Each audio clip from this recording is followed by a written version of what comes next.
Hi, welcome to Colors of Cariboo, the podcast where I interview rural artists and ask them why. Why do they create in a place where the deer don't actually count as wildlife, they count more as your neighbors? I'm your host, Rohan. There's a lot to explore in Williams Lake here. Trails, logging roads, lakes, rivers, wildlife, and so much more.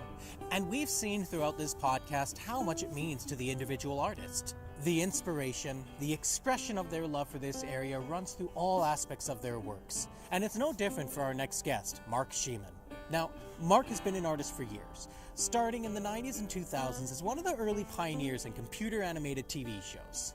But all that time, he's been hearing the call of the caribou. And eventually it brought him here. And he's capturing what he's heard through his photography and his music. In fact, we've already heard some of his work as he is the musician behind our theme song. So, grab a chair, grab a drink, and let's get started. Welcome to Colors of Cariboo, stories of wild creativity. Today's episode was filmed and recorded on the traditional, unceded territory of the Schiemann peoples, specifically the Tohokum, or Williams Lake First Nations Band, and the Hatso, or Soda Creek Band.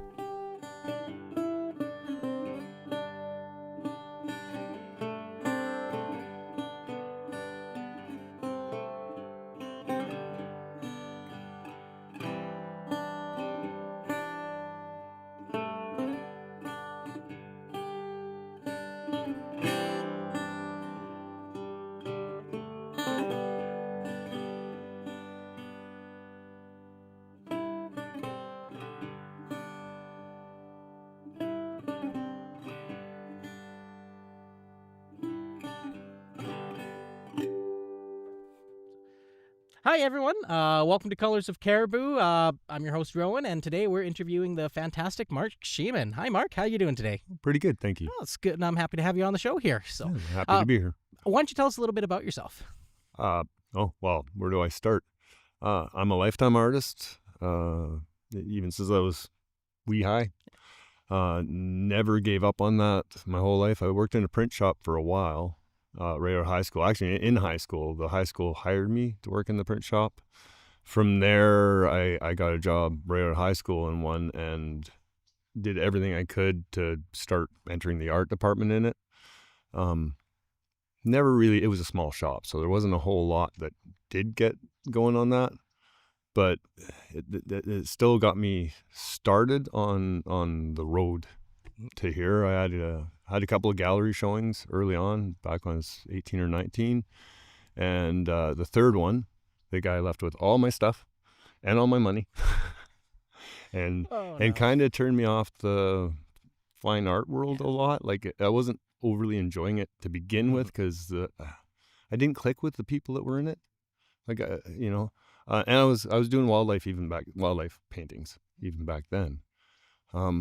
Anyway, having decided that wasn't where I wanted to go, I had to try to figure things out. So I ended up, one of the very first CG commercials was for mouthwash, and the bottle was swinging through the jungle from tree to tree. And once I saw that, that clicked me that I needed to do 3D animation and figure that out. So from there, I bought myself, I borrowed the money from my mom to buy a computer and stuff because I had looked into schooling and it was really early still, and they were basically teaching the manual from what I could understand. So I taught myself, and about a year and a half later, I got a job at Mainframe. From there, I got 8 years of craziness at that place. From the day I was hired to my first day off was 7 weeks, and there wasn't less than a 12-hour day in that 7 weeks. Jeez. It was insane how much we were working to try to get this out. But it was Reboot, the show, and at that time, nobody else in the world was doing it yet. There was a French company who got their show slightly after ours, but really, we were the only ones. In fact, I heard Disney was kind of ticked off at us because we were pulling it off and they couldn't yet.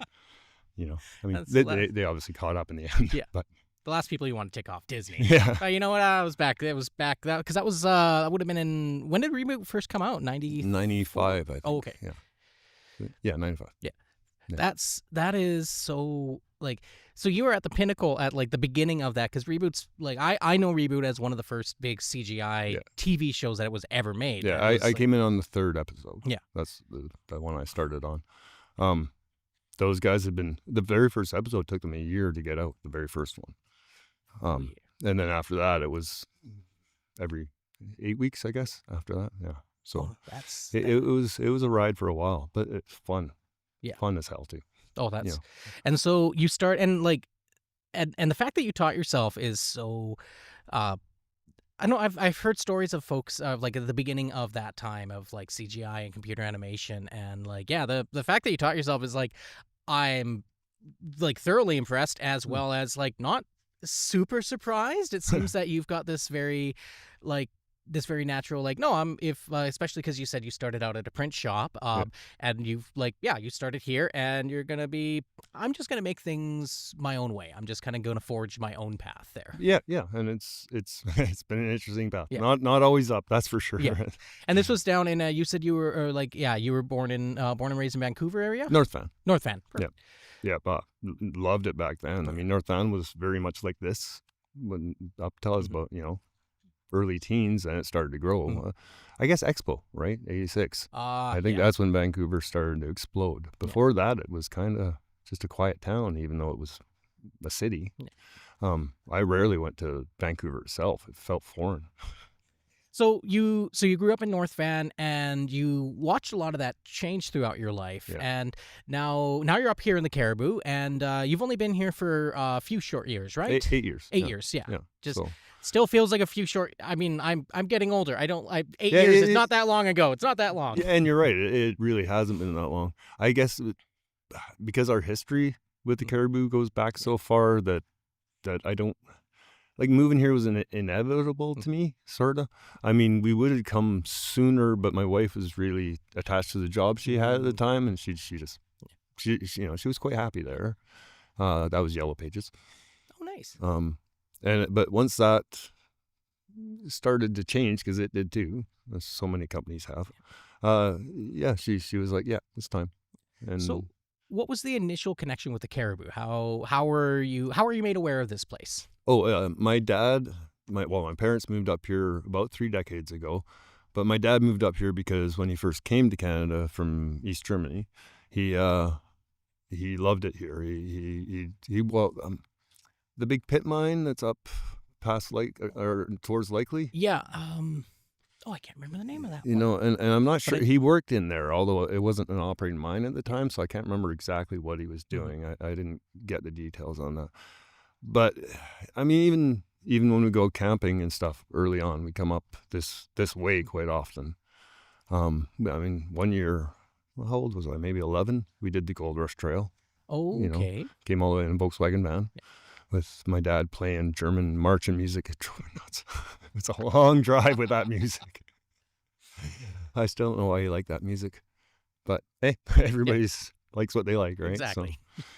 So anyway, when they moved up here, they got a log cabin up on the way to Likely there. I'm trying to remember the road name.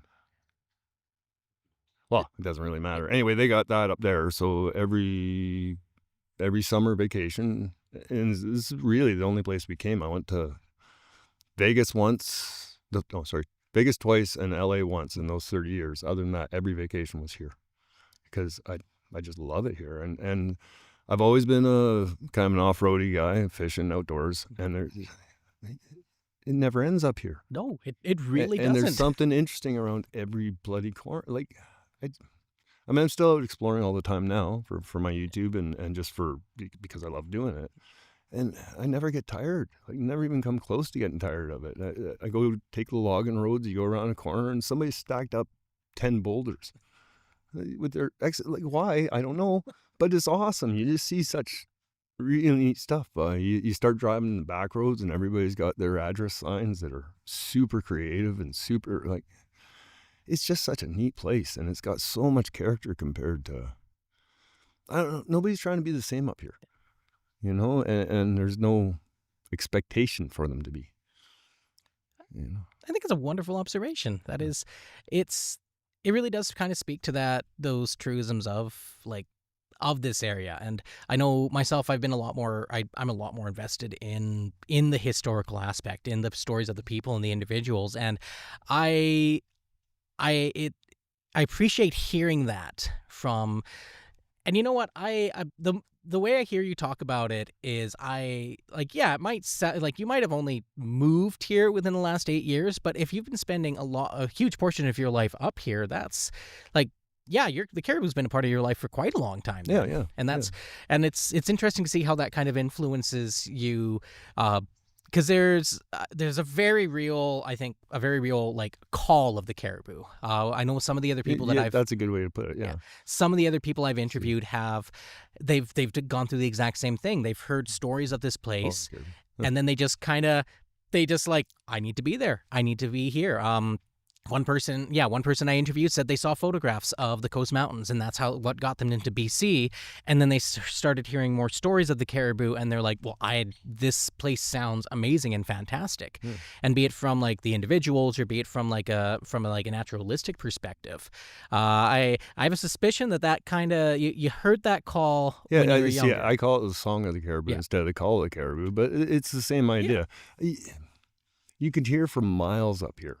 And yet it's never, even chainsaws and stuff never seem to be in your face. Yeah. You know what I mean? Like they just echo off the mountains, and then there's always natural bird song, and there's always a wind and the rustling of the leaves, and you can be alone up here when you want to be. Yes. That's something that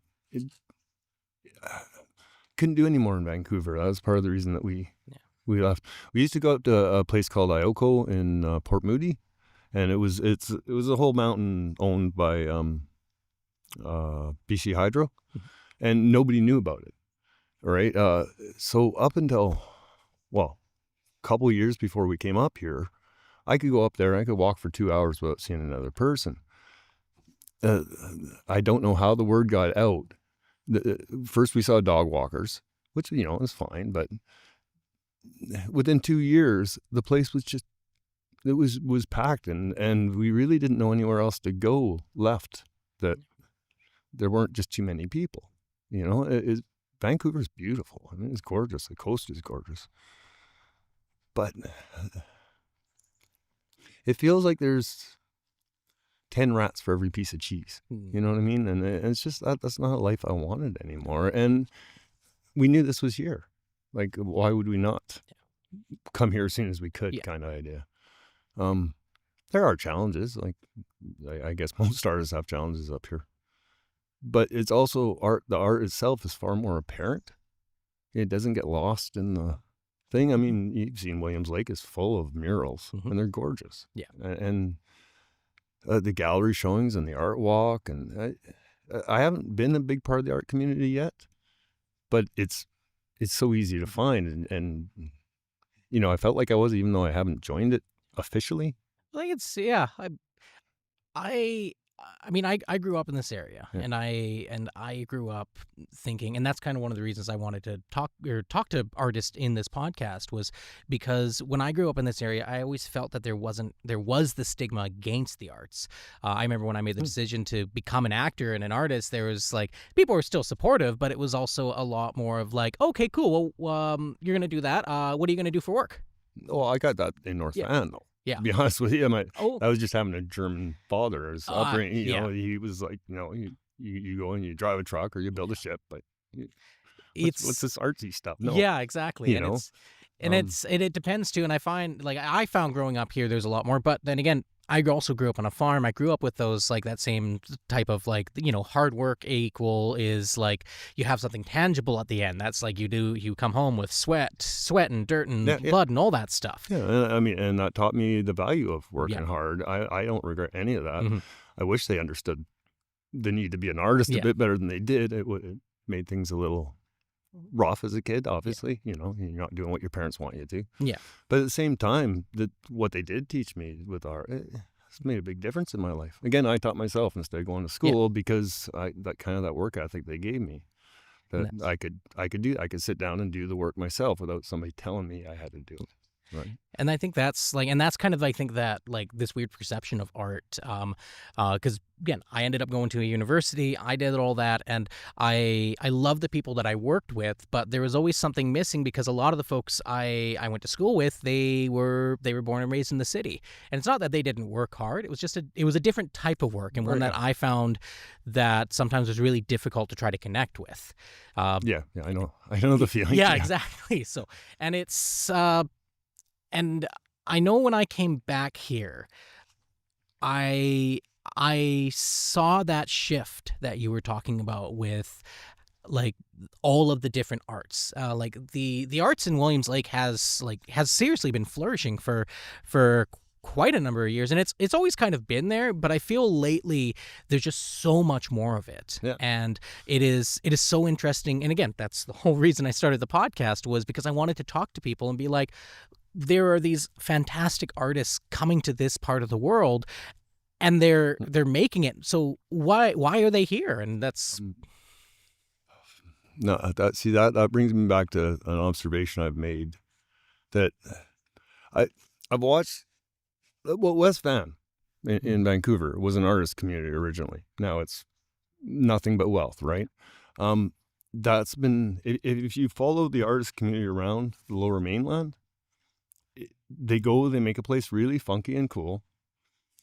Then the wealthier people find that neat. They come in, but they don't want the funky shop anymore. They want a hairdresser or what. And so I'm not saying they ruin the neighborhood, but they kind of ruin the art part of it. And so artists have always been kind of moving away from that and finding newer places and better places to do the stuff. And I think we'll always kind of have to do that. Yeah, because art doesn't really, I mean, it can, but I don't think it really ever truly settles. Like the true, like real art real art is alive and breathing, and just like the wildlife, it's got to constantly keep moving. It's got to constantly keep itself kind of ahead of the game. And the arts will never truly die. It'll get squashed, it'll get cut, and all of this fun stuff. But bad economy art always goes down, right? Exactly. Although not all art. Again, as an animator or working in television, people need to advertise. They need to so actually bad economies can be good for that art. Yeah. But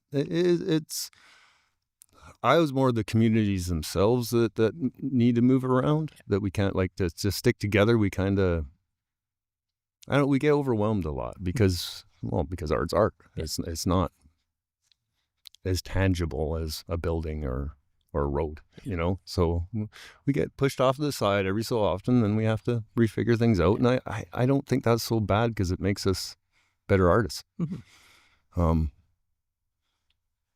And I mean, there's artist communities that have lasted long. Salt Spring Island, I mean, that's been an artist community for my whole life, as far as So, I kind of think up here's sort of the same. It just wasn't as apparent, like you said, when you were young. You couldn't see it, but I think they were always here. Yeah, they were. Yeah, I think it's they've always been here, and I think it's just more of how apparent it is and how much support it gets from other people. And exactly. And I was just gonna say, with all the murals and stuff and the art walk and everything, it gets a lot of support now.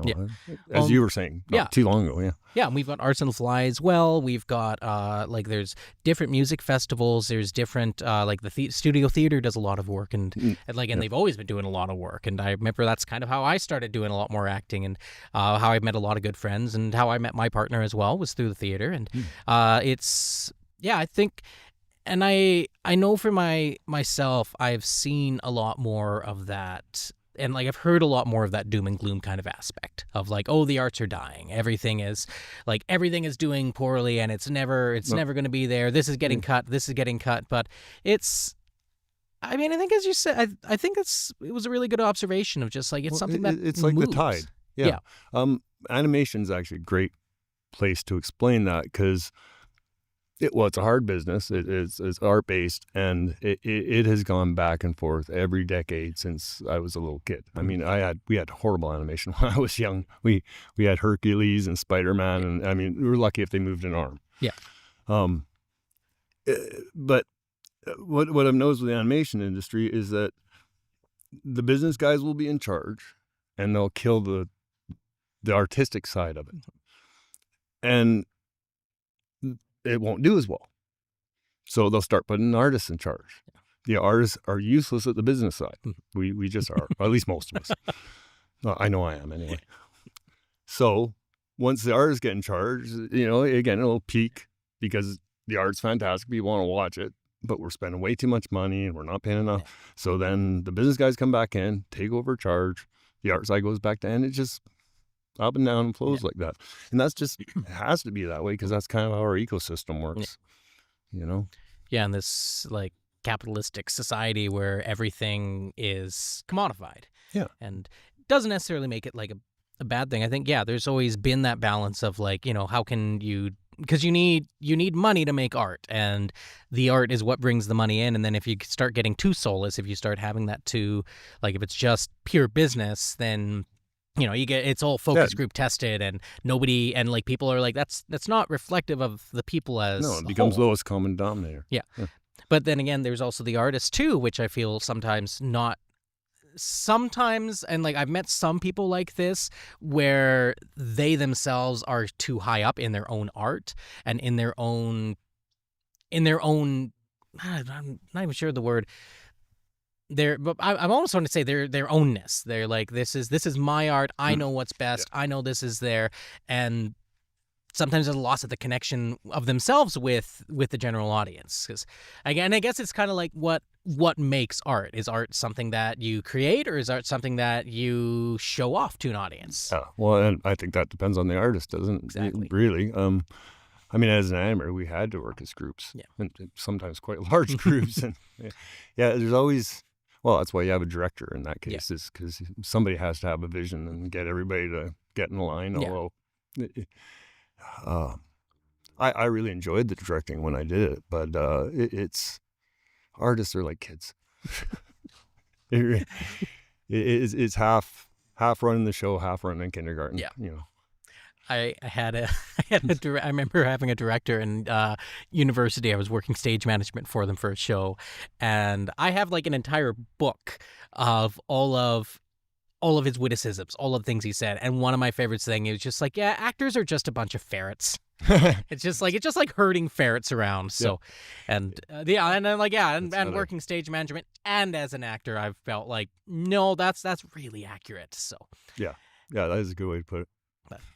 So you started your career doing a lot, like basically being part of the pioneering work into CG animation there, and you continued doing that for quite a few years of your. I did 8 years at Mainframe. Mm-hmm. Then I left and started my own company. Kind of tired of the Hollywood thing by then, so I actually was doing a lot of corporate animation. Actually, a lot of mining and. Logging and all the stuff that's up here, right? And I mean, it paid good, but it wasn't too many years before I kind of got tired of that and want to go back. So, I worked on Atomic Betty for a while.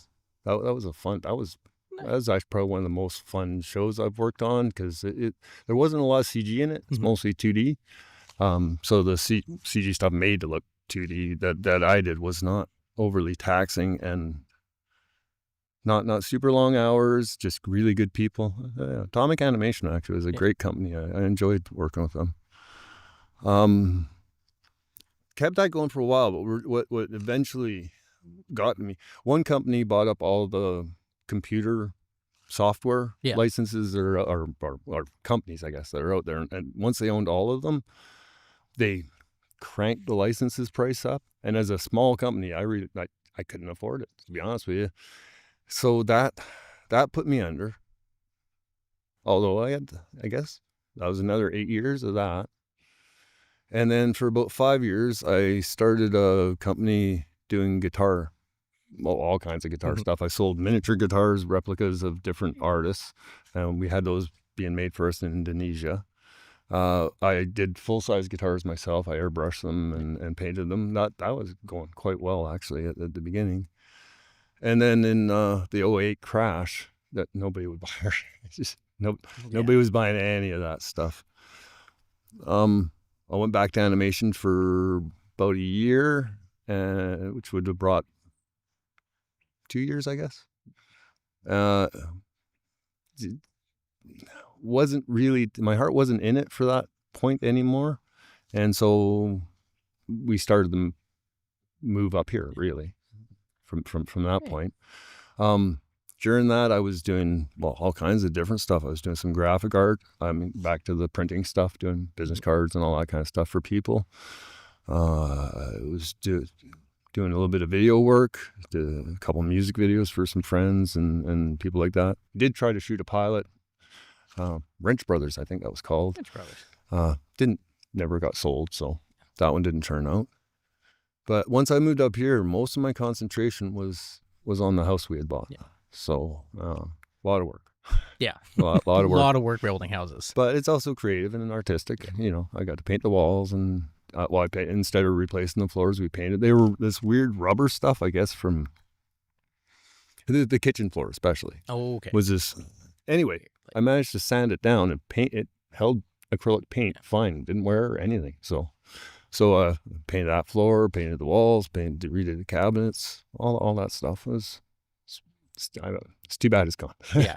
Yeah, because that, you mentioned before that burned down. Yeah, so, yeah. Sorry, I guess not in front of camera. Oh, no worries, no worries. Yeah, no. The house burned down, and once that had happened, it took about a year to get another house on the property, and I no longer had a job fixing the house up, so I've gone back to art now, and I've gone back to being more behind the camera than the hands-on art that I do.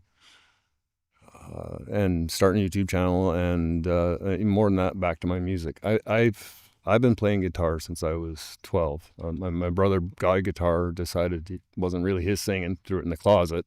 I opened the closet door and went, "There's a guitar in here." My brother's 6 years older, so didn't even realize he had tried to learn. And once I picked that thing up, I don't think I have maybe 1 or 2 days in my whole life where I haven't strummed a guitar. I haven't tried to play professional for most of my life, but I've never stopped playing. It's been such a huge part. And briefly, while I had the guitar company, I was out there playing quite a bit, actually. I was playing the flea markets, which was fun. You actually get pretty big crowds there. And then we'd go and do music festivals, and I wouldn't be playing the main stage, but I'd play off on the side before the stuff would start. So you've just been embroiling everything. Just hearing all these experiences, like I'm just seeing somebody who is just like, and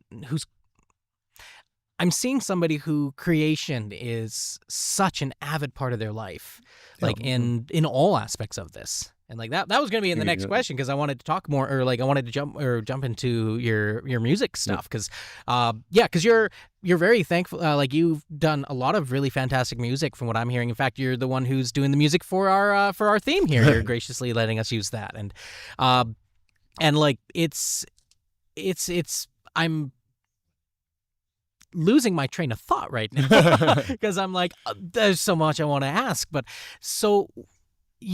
So you've been doing all of this stuff for so much of your life now. And so I guess one of the questions I was going to ask is like, okay, well, this was your life as an animator. This is your life doing jobs like with, again, as Atomic Betty. You created your own company. And then I was going to ask, well, what's the shift? What was the shift to doing your own music? But the music's kind of always been there, hasn't it? Yeah.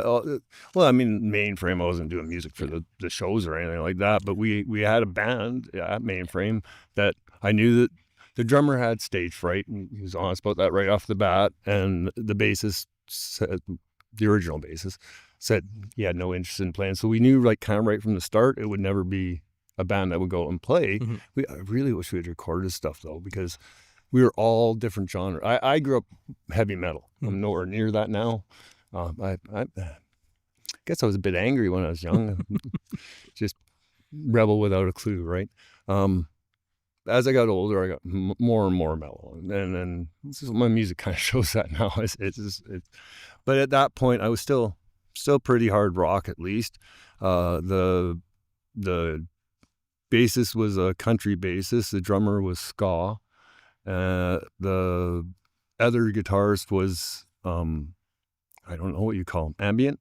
and ambient guitars. Yeah. It was he'd strum a chord and then play with the fiddle and all the knobs and get this crazy background. Just hey, some of the music we made was really, really good, even though nobody would ever hear it. And much as I enjoyed doing it, I was always kind of sad that we never recorded it, and at least we should at least let our friends hear it. Yeah. But yeah, no, the world's made, if you want to think about string theory or not, it doesn't really matter. Everything vibrates. Yeah. Our entire universe vibrates, and that's, I think music is a better language than our language is. I couldn't agree more. It's one thing that crosses everything, and it's the one thing in my life that's always made me feel better, no matter how crappy things have gone. And it's such a unifying thing of our species. And I guess not even species, just like in life in general. I mean, we're listening, we can hear the birds singing to us here, and I like the idea of that, that string theory, that there is a inherent vibration to everything that kind of connects all of us together. Yeah. And I think our ability to kind of tap into that, because I think that almost, and maybe there's probably some folks who haven't had the opportunity to, or just unfortunately just can't, but there is there's been some moments when we've been touched by a song, been touched by music, been touched by even whether it's something we're listening to or even performing to. Because I was a trained vocalist for quite some time. I guess I still technically am. Don't sing it too much there, and I've dabbled in music too. And I know for myself it was more of a therapeutic thing. It was I'm going through my own trauma, my own issues and problems, and trying to put them into some shape or form, and music at the time that I was doing it was that shape or form. Yeah. And it's an outlet. Yeah, it's an outlet. Yeah. And that's kind of a big thing about art in general too, is that it's expression. It's showing who you are in some way. And I first off, the band with Mainframe there, the fact you have ska and country and ambient and heavy metal, that sounds like that would have been such a unique experience to hear. And some of it was awful too. I'll admit that. Too. Well, but a few of the things we put together were really, and again, it was that combination that coming together. Playing for Change. Have you ever seen that on YouTube? No, I don't think I have. Oh, I don't know how it started, but I think I've probably watched every video they've done in the last 5 years or so. But they go around the world with street musicians and then and get them to do parts of songs along with famous musicians, and then they put the songs together afterwards. Okay. And again, it's all different styles merged into. Man, it works well. Yeah. There's such an interesting thing about having that collaborative effort with other people, especially when it comes to music. It's you. Because if you're expressing yourself, you're communicating in some sort of way. And communication is great when you're by yourself, but if you're not communicating with anyone, then it's a little hard to get feedback and a little hard to get to play with folks, to be I'm giving you a little bit about this. This is a part of me. Yep. And then they're oh, this is really good. I'm going to take that and embrace that, or change it and shift it and give it back to you in some different way. That's kind of how I've always approached the collaborative effort. And doing theater school, doing multiple shows, doing music and my own stuff there, that was always the big draw for me, was that collaborative effort, that work of I can make stuff my own, but I want other people to be involved in it. Yeah. No, I know exactly what you're saying. And I mean, I've enjoyed both sides of that, to be honest with you. Sometimes I do this is all mine. Yeah. But that's rare for sure. Mm-hmm. It's, and again, as being an animator, it's nothing but collaboration. So, again, the bands, they're always, it's always better to do it with other people. Once in a while, you need the solo thing just for yourself, for pure expression, pure just. Mm-hmm. That stuff never really sold for me or stuff either, because it is so personal that I usually didn't even try to sell it, just keep it. Yeah. There's something to be said. I've always personally struggled with why I create art. So when I was doing my music, when I was doing, I do a lot more writing of poetry and short stories and playwrights and things now. But I've never really put it out, and in some ways it's hard for me to justify, okay, I don't know why, is this truly art? Because I'm not sharing it with anybody. I'm keeping it close to my heart. Yeah. But it's also, it's still, I think art does a lot more with it's the process of creation, and it's the process of, I personally believe that the best art, like some of the best art that we can have, is the art that contains a little bit about ourselves. Like truly great artists put a piece of themselves in their work, and that's like, and that can be viewed in some ways, like I feel that can be viewed as like, oh, you're kind of being a little selfish there, because it's like, this is mine, I'm putting my stuff in here. But then immediately you turn yourself around, and you're giving it to other people, or even just the thought about giving it to other people turns it into a selfless act of like, I'm giving you a part of myself. Here you are. Yeah. Do with it what you will, hate it, love it, whatever it is. And that's always been my, like, how I've looked into interpreting that. I can't argue with that. That is, I mean, it's almost like gravity. That is kind of just how art works, isn't it? Yeah, that's it's. I like that. So as soon as you hand something to somebody else, they're going to change it. Yeah, and that most of the time they'll add value, not always. And I'm losing my train of thought here on this that's one all too. Right. It's. You're getting a little. This is esoteric. A little bit. That's a little harder to grab my brain around quickly. That's all right. We have all the time in the world. Yep, so I'm not in any rush at all. I'm actually enjoying this conversation. I am too.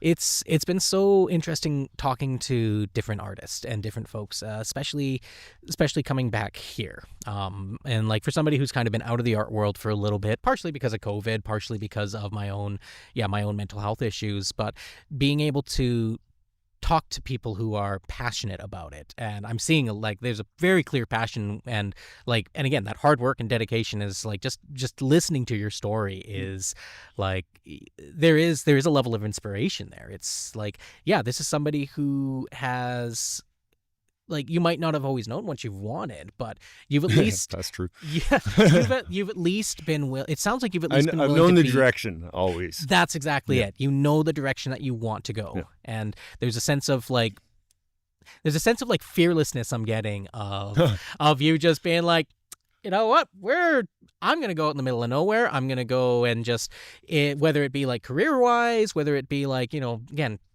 starting with the pioneer, like starting with with being in that CGI world or the animation world so early in its lifespan, and then also even like the story of you coming up here. Like it can be difficult to make that transition to go from somewhere that you've had your life to somewhere where like you've had parts of your life. That can be, although for me this felt more like I was coming home than the whole. I mean, I did quite well as an animator for a while, and I had, the $8 coffees and the fancy dinners and the expense. We used to go to the Sutton Place Hotel. I mean, it's just full of rich people and actors. I never felt comfortable there. I go there because everyone else went, and I enjoyed the people I was with. But it was never me to be part of that world. You know what I mean? Like I was always kind of the redneck guy. I was probably the only. No, there was two others. There was only like three of us out of a company of about 400 people that fix their own cars. Yeah. Right. It just. You couldn't talk gear ratios or anything like that there. So, and I mean, they had hockey. They had, I think Mainframe had 8 hockey teams. It was something, and I don't play hockey. Yeah. So the one place I could have got redneck and joined in, I didn't. So, I've always been more, again, I grew up in North Van. We had a creek right behind our house. You could go all the way up Grouse, right. There's trails all the way from the back of my thing, and I'd regularly go up there. Always on a bicycle as a kid. I mean, California claims they invented mountain biking. No, we did. Yeah. Or at least we did at the same time. Yeah. If maybe I can't take all the credit, but we were certainly, I had my mom's 3-speed. It was a girl's bike, right? I had that thing in there. But man, I mean, I feel bad. I destroyed her bike, but she wasn't really riding it. And I would take that thing out and jump cars and all kinds of, I ruined that bike. I still feel bad to this day. But again, I was always more being in a little room, animating and all that was, what we were doing was really cool. And what we were accomplishing was really cool. But as soon as I could get any time off, I was back outdoors. Or again, if I had a week off, I'd come up here and go exploring. We had a 92 Toyota was my first real 4x4. And that thing just covered so many roads up here back in the day before it got wrecked. I think we had one at the farm too. Yeah. I think I wrecked that. I ran it into the D8 Cat once. To be fair, it was also from the coast, so it's like I think I ruined the light, so it couldn't be on the road. And then I would drive it back and forth to neighbors because I used to do haying for the neighbors. Yeah. And then it would just keep going. And then eventually it rusted, so it had a nice smile in the middle there. Oh, geez. That was a nice truck. I missed that one. Yeah, well, they're tough trucks, that's for sure. It's amazing what they can go through. Yeah. And so with the work you're currently doing now, like I've binged a lot of that on YouTube. I've seen there's been a couple of really interesting ones that I want to talk to you a little bit about, especially with, and one of them is because I personally am very passionate about the idea of, I think it's your Cariboo Life series, where you're going through your works and it feels like you're almost doing a breakdown of what you're doing and kind of showing that process of like, I think, one of the ones I watch is like, I'm up at 4 a.m. I'm going here and I'm going here. I see this. And and you've got a really interesting commentary about that. And then you mentioned, I'm shooting this part for a music video I'm doing for myself. And I'm really interested to hear like the to me it feels like it's a breakdown of the process. It's well, and it kind of is because of I'm actually at a little crossroads at the moment because I think I might be trying to put too much into one thing and too much.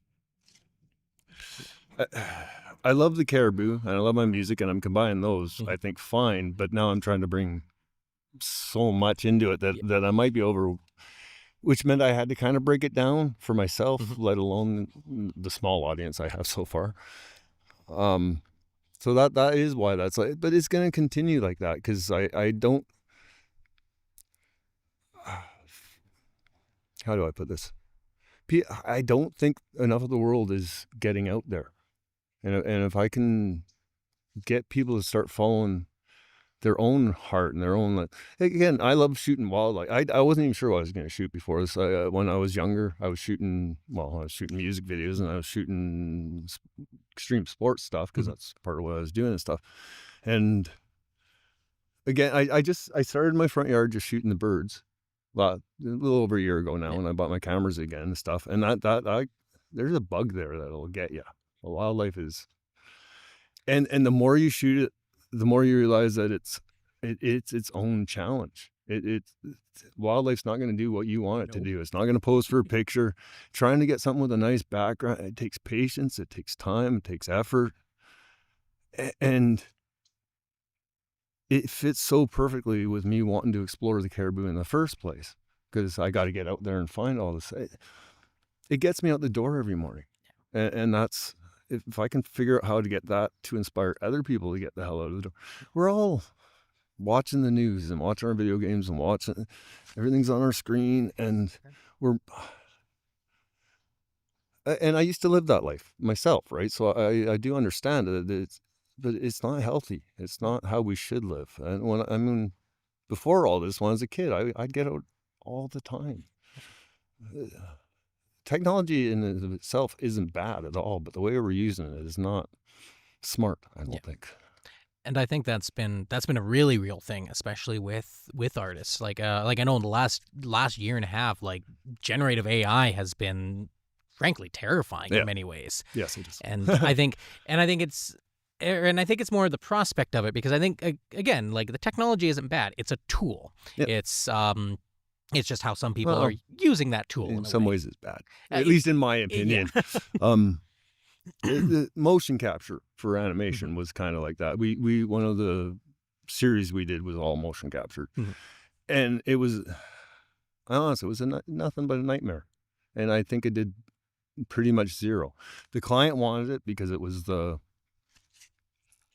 talk of the town, for the lack of better, the newest, greatest thing. Yeah.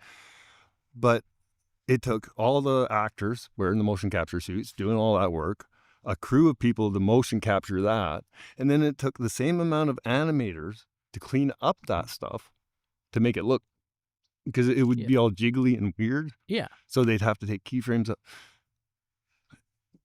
And it wasn't better in the end.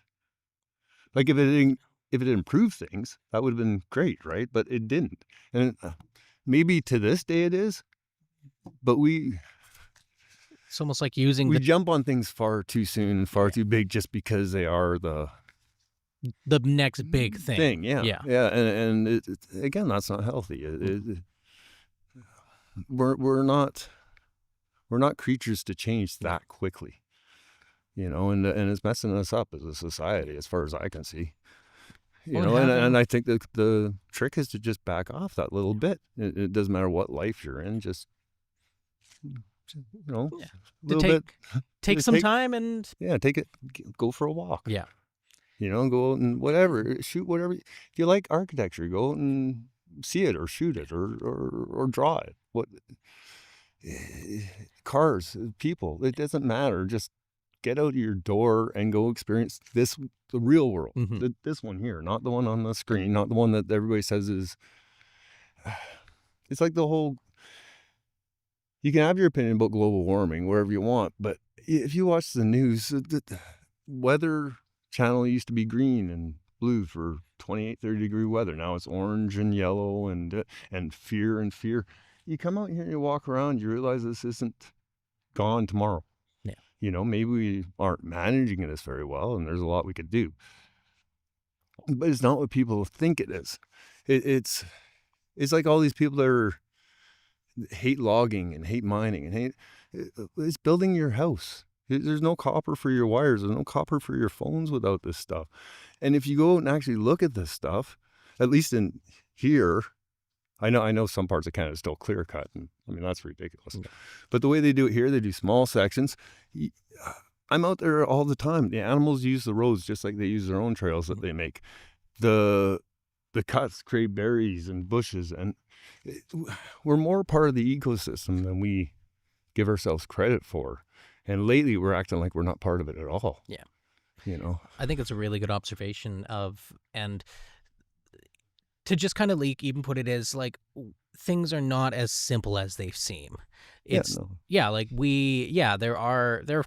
are always going to be companies and there's always going to be people who are like going to take advantage of the system as it, but there's also those people who are, they're trying to make a living. They're trying to do that. And also the stuff that we use. Like, I mean, we're filming this on cameras. We've got microchips and everything here. The way the show is going to be shown to people is, again, it's going to be on our phones. It's going to be on TV and everything. And that's just part of our culture and part of our society now. Whether or not it could be done better, I mean, kind of out of our control, really. Yeah. But we can at least look at our perception of that. Mm-hmm. And just kind of see, like the fear in the media, the fear in the news is, I mean, it's terrifying, but that's what sells the best. That's what people want to see. And I mean, at least when I was younger, that wasn't the news. Some of that was in the news, but news was at least somewhat controlled. You know what I mean? And news wasn't just sold. When I was a kid, the networks had to put out news as part of their thing, and they weren't allowed to do all the advertising and everything they are now. So I think we could get back to making this right. It's just going to take a bit of work and a bit of time. Yeah. We've gone too far in one direction.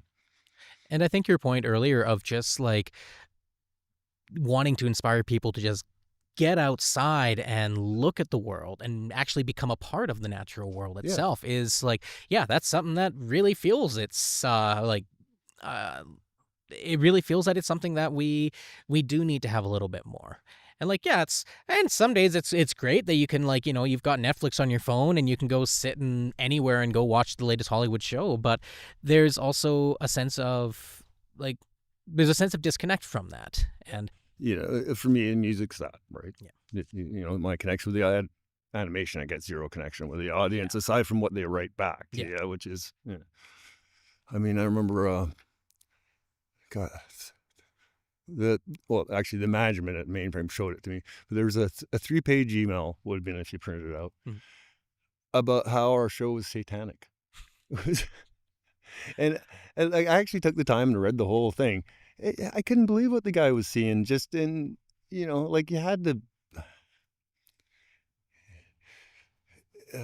Like a lot of conspiracies have ended up being true, but some of them are just so like you have to see things that just aren't there. Well, and now I see a lot of folks, because like Reboot was that was a show that like people my generation watched growing up. I didn't see many episodes. We didn't really have much for TV, but I still remember seeing some of the episodes and being like, oh, this is really cool.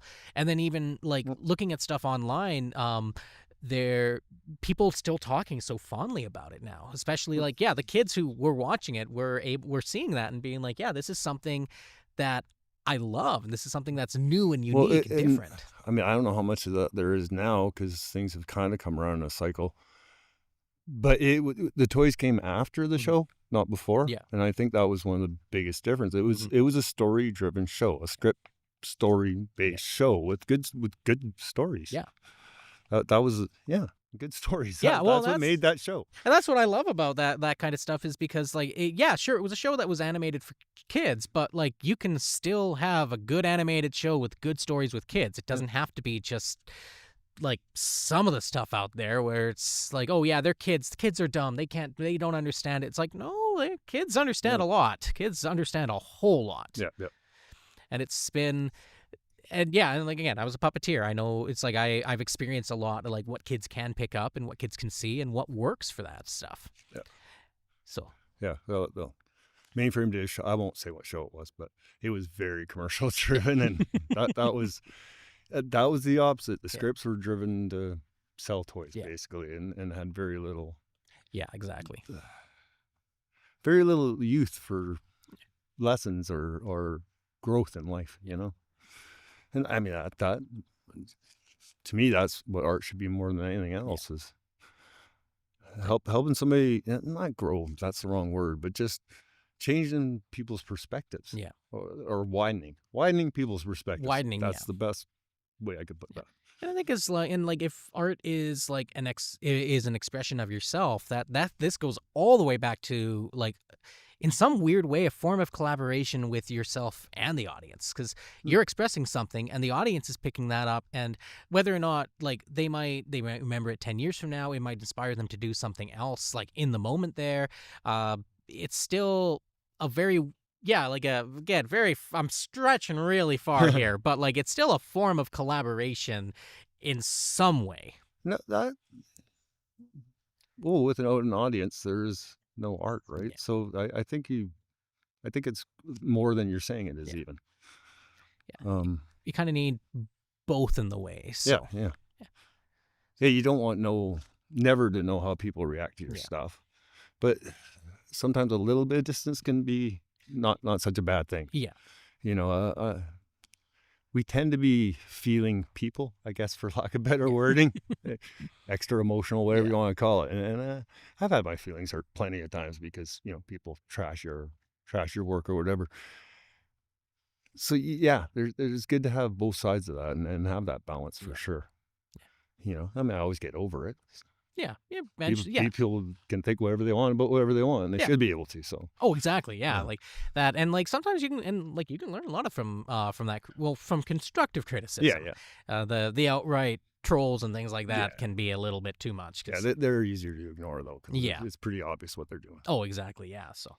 I've always liked having that connection with different artists and different actors. I've missed that since I've been up here because again, I was out of everything for a while. I needed that though in life. I did. I needed a place where I was just. And I've heard that actually echoed with other artists and creators. Is this like one of the reasons they enjoy being up here is that they are disconnected. They have a chance to be like to separate themselves and kind of let their own work stew a little bit more. Yeah. Whereas that's a great way to put it. To be honest with you, because there's too much input. I mean, to be honest with you, when I was young, I don't know if I had ADHD or slight bit of autism or what. I really didn't like open areas. If I could see too much, it would overwhelm me. And I found as I got older that's less. I think this is what it used to overwhelm me as a kid. Like I'd have to just stare at the buildings or something and not take in so much. But now it's more with people. I can't take in. You've got a good place for that, though, so you can be as far or as close to people as you want here. Exactly, and you can have wide open areas and little closed, like there's so many, again, you just take the pathway over here and you've got a nice enclosed little, where you experience the world differently. Yeah. And the little microcosms that are everywhere, I find fascinating as hell. So, and there's so much to see here too. Like as you were saying earlier, it's like you can go down the road, somebody's piled up a bunch of 10 boulders there, or you can like go drive 5 minutes more down there, and you've got like 3 moose fighting in front of you. Yeah. There's that's a bit lacking in moose this year. A little, yeah. I've only heard seen that. 5, I guess. Yeah, 5 so far. I was hoping to see more. No. It's Osprey, I think. Yeah, because you come to Scout. Yeah, that's a young one, isn't it? I think so. Or is that just a seagull? No, that's Osprey. Oh, yeah, that's a young one. There's a nest across the other side of the. I guess that's the beginning of the river there, right by the railway tracks over there, and I've been following them this whole year. Yeah. Oh, okay, so that's where there's another nest up by the co-op gas station up there, right? Okay. If you look at, actually, as you're going down the highway, just look up. There's a big nest up there, but they haven't had a child.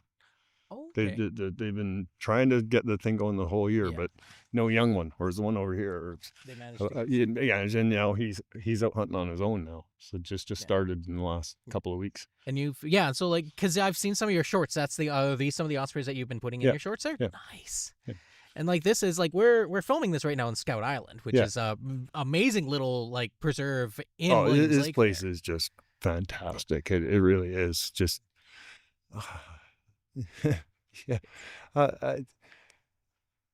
this got me into the wildlife more than anything else because it's abundant here, and it's mostly birds.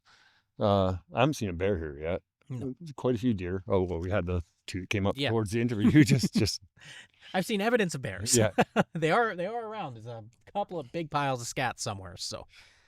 But this is like I remember coming here when I was younger, and like I still like coming in here at like a grade 8 and having my friend being like, hey, look, there's a snake in the water. Grab it and just catch it. And I was like, cool. And and then one of my best friends ended up working here all of his summers, and now he's got a master's in biology. He does a lot of wildlife study, or like did a lot of wildlife stuff, especially worked with like beetles and other types of insects, and like it's interesting to see like this tiny little nature preserve in the middle of Williams Lake is so like the inspiration it has, and you do a lot of your work here too. You've got like, as you said, well, it's just over there. The beaver came out of the water too close for me to focus. I'd actually just, because I got my 600 mil lens, so I got a minimum of 6 point. Is that right? No, it's about 8 feet, roughly. Anything less than that, I can't focus on. Anyway, it came out of the. I was just sitting there filming it, sitting there for maybe, I don't know, an hour, 4 a.m. to 5 a.m. sort of thing. And I'd seen it out swimming. It just pops out of the water, like 4 or 5 feet from me, pops out, starts munching on the stuff in the grass there, kind of looks at me. Oh, you're here. Like, it didn't notice me right away.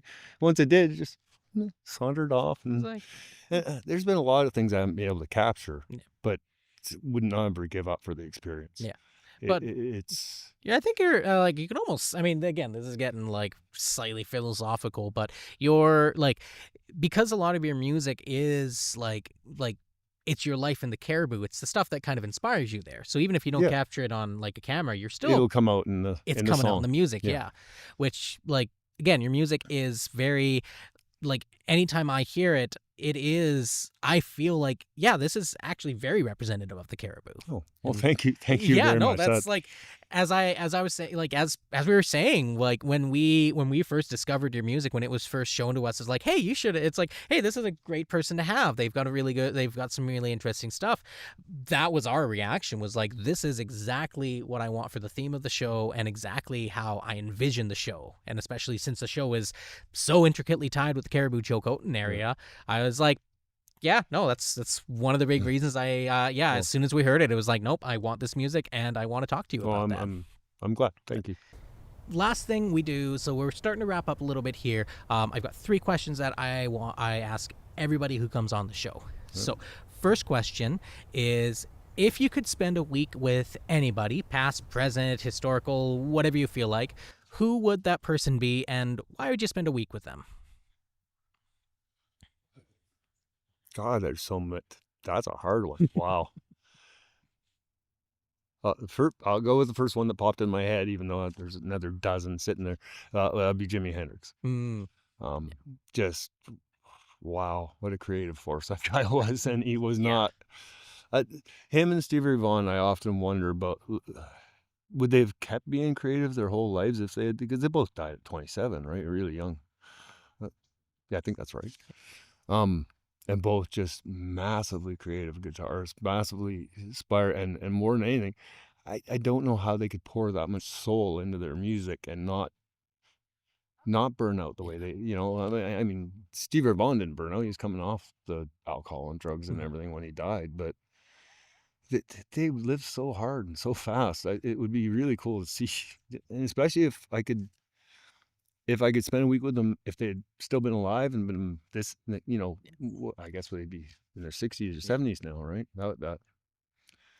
So that's my answer for that one. That's a fantastic answer. I never even, you don't really think about that, of like, would they still be doing that stuff to this very day?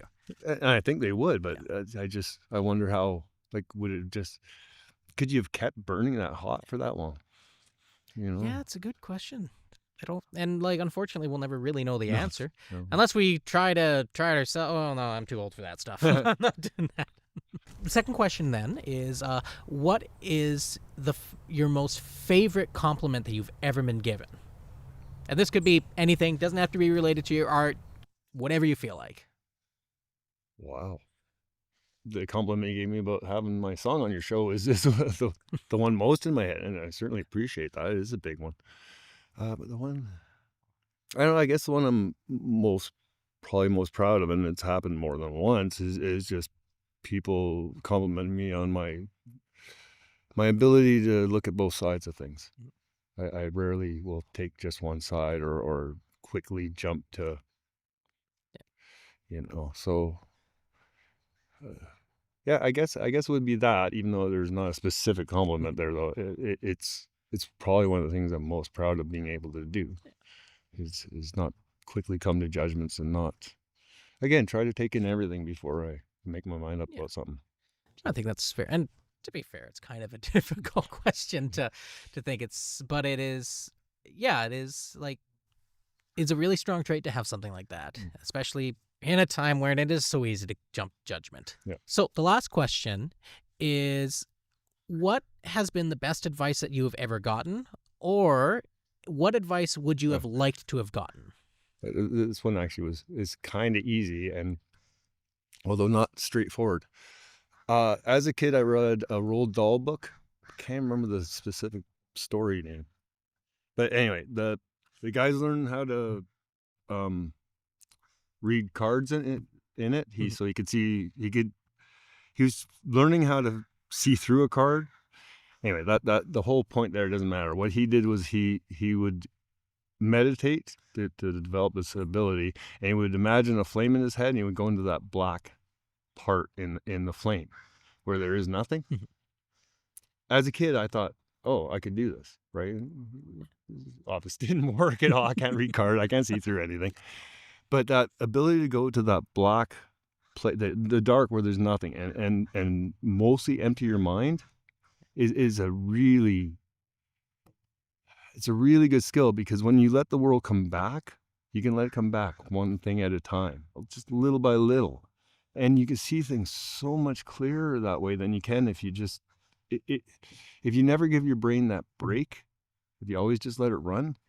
And I know it's not like advice somebody specifically gave me, and I kind of accidentally came upon it, but it's been one of the best tools in my whole life for everything, really. Emotionally, it gets too hard. Physically, it gets too hard. Anything, I can go to that dark spot and then just let everything come back. Yeah. And you almost always see the answer to your problems when it's only your couple of problems at a time or one at a time that you're seeing. And you never end up with this muddled life full of, I shouldn't say never. I've gotten there a few times, but it's really helped me out in life. I like that. Thank you. Oh, I think that's a very,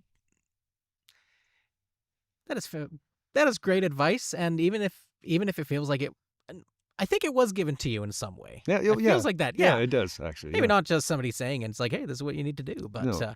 No, I like that. That's a really good way, and it kind of reflects almost a lot of the stories that you've told me of like your own life there. So, yeah.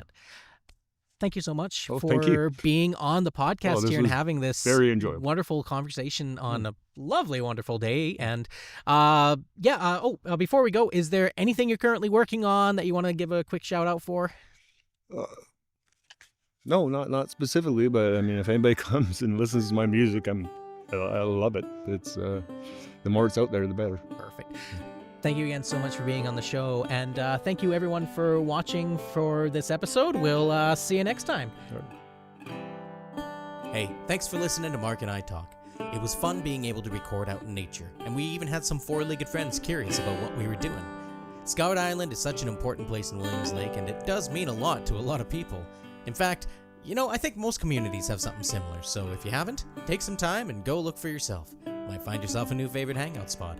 Take care now, and we'll see you in the next episode.